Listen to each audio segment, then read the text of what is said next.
Il est beau, il est grand, mon joueur de basket, et surtout il est fort, il saute haut, pas plus trop pour moi. Et il a un superbe shoot, ça n'a jamais été mes spécialités. Et il va vite, ça non plus. Et il sait défendre, ça encore un petit peu heureusement pour moi. Alors prenez-le à la draft, parce qu'aujourd'hui c'est le rêve américain. Film d'Anthony Marciano, feel good movie sur l'ascension et la success story de deux obscurs joueurs de basket qui tentent de se lancer à l'assaut de la NBA comme agents de joueurs. Dit comme ça, si on ne s'intéresse pas au basket, ça peut sembler un petit peu rebutant. Étant moi-même fan de basket, voire même encore joueur, malgré un âge un petit peu avancé, forcément le film me parle beaucoup. Même si le basket reste le deuxième sport collectif pratiqué en France, le film ne s'adresse pas qu'à ce public. Et pour ceux que ça n'intéresse pas trop, pas de panique. Vous avez sans doute déjà entendu parler, ne serait-ce que de NBA, voire peut-être même de draft, et même d'un joueur qui cartonne actuellement, Victor Wembanyama.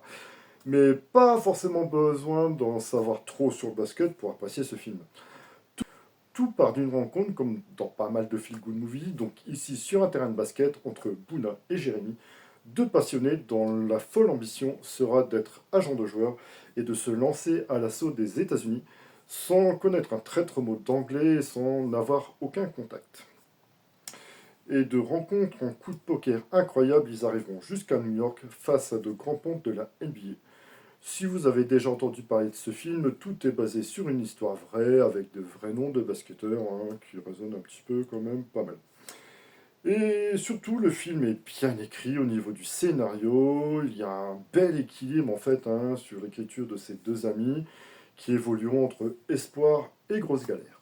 Deux amis campés par deux très bons acteurs, Jean-Pascal Zadi, bon, j'étais content de le voir au cinéma, c'est un acteur que je n'avais pas encore vu sur grand écran, mais qui donne envie de voir des films, qui, de son propre aveu, n'est pas un très très bon joueur de basket. Pour ceux qui ont l'œil, ça se voit un petit peu, mais bon, ça n'a aucune importance dans le film.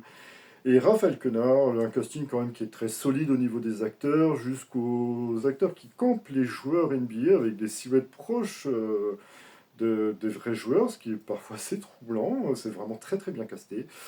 Pas mal de moyens pour faire le film sérieusement, des autorisations, ça a été tourné entre la France, le Canada et quelques lieux aux États-Unis. Ça permet de rendre quand même l'histoire visuellement crédible, c'est toujours sympa. C'est bien rythmé, les dialogues sont très très bons, ce qui est toujours très important dans les feel good movies. C'est parfois très touchant, on voit les risques démentiels, financiers que ces deux gaillards ont pris, surtout vis-à-vis de leur famille.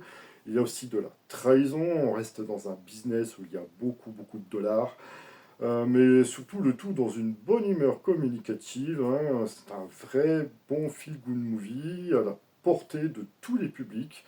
Une jolie success story, ça fait toujours du bien, ça donne de la bonne humeur. Donc j'espère vous avoir donné envie de voir le film. N'hésitez pas à dire ce que vous en avez pensé, commentez, likez, partagez. C'était Mark Shift pour la pellicule brûle. À bientôt.